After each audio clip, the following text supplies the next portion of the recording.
প্রতিটা সৃষ্টি আল্লাহ পাকের এক একটা মেসেজ দেয়। ঠিক মেয়ে মানুষও একটা মেসেজ দেয়। কি মেসেজ? আল্লাহ পাক মানুষকে সবচেয়ে সুন্দর করে সৃষ্টি করেছেন, আর মানুষের মধ্যে মেয়েদেরকে সবচেয়ে বেশি সুন্দর করে সৃষ্টি করেছেন। আল্লাহ পাকের সবচেয়ে সুন্দর সৃষ্টি হচ্ছে মেয়েরা, এবং তারা খুব নরম হয়, নরম, প্রজাপতি ধরার মতো। প্রজাপতিকে ধাপ করে ধরতে পারবেন না আপনি। শক্ত করে ধরতে গেলে প্রজাপতি নষ্ট হয়ে যাবে, মরে যাবে। প্রজাপতিকে কোমল ভাবে ধরতে হবে। ঠিক মেয়েদের সামনেও আপনার কোমল থাকতে হবে।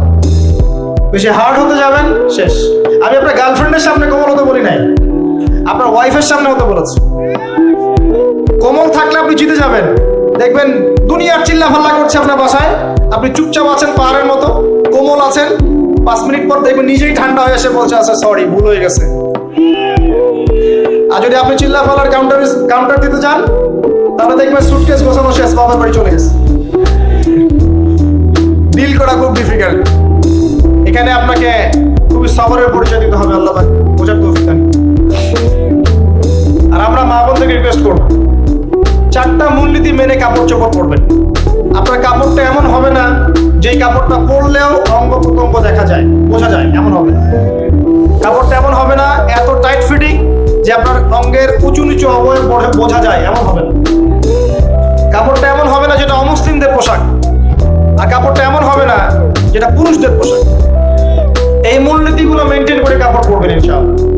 এছাড়াও মেয়েদের কথায় পর্দা আছে, চলনে পর্দা আছে, উঠা বসায় পর্দা আছে। নামাজ পড়ার সময় তাদেরকে কিছুটা শালীনভাবে নামাজ পড়তে হয়। তাদের চোখের দৃষ্টির মধ্যে পর্দা আছে। এগুলো কে শিখাবে এখনকার মেয়েদেরকে? সবসময় বিজি দেখবেন নতুন কোন সিরিয়াল আসছে, নতুন কোন ফ্যাশন আসছে, নতুন কোন পার্লারে কি আসছে, কোন কাটিং আসছে, কোন নায়িকা আসলো। ওই যে বাংলাদেশে কোন এক নায়িকা আসছে,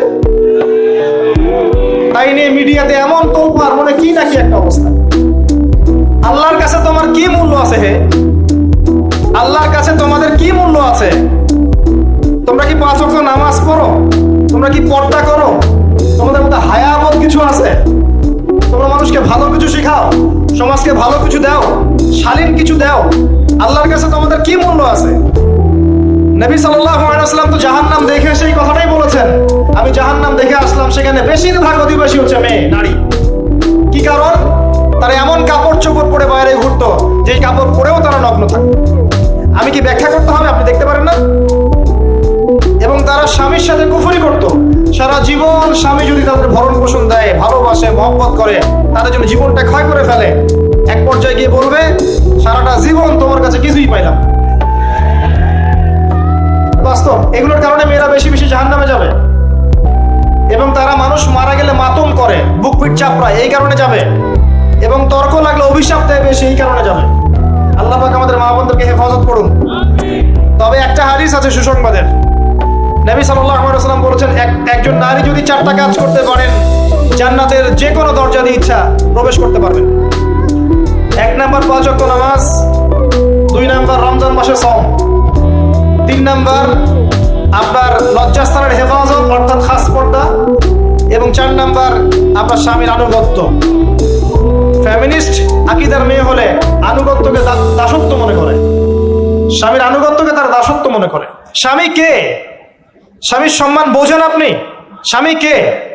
যার ব্যাপারে নবী সাল্লাল্লাহু আলাইহি ওয়াসাল্লাম বলেছেন, আমি যদি আল্লাহ ছাড়া অন্য কাউকে সেজদা করতে বলতাম, তাহলে মেয়েদেরকে বলতাম তারা যেন স্বামীদেরকে সেজদা করে। আপনাকে আমি কিভাবে বুঝাবো স্বামী কে, স্বামীর মর্যাদা কোথায়? এগুলো কি ইসলাম মেয়েদেরকে ডমিনেট করছে এগুলো দিয়ে? কেন? এই স্বামী আপনার জন্য সারাটা জীবন ক্ষয় করে ফেলে।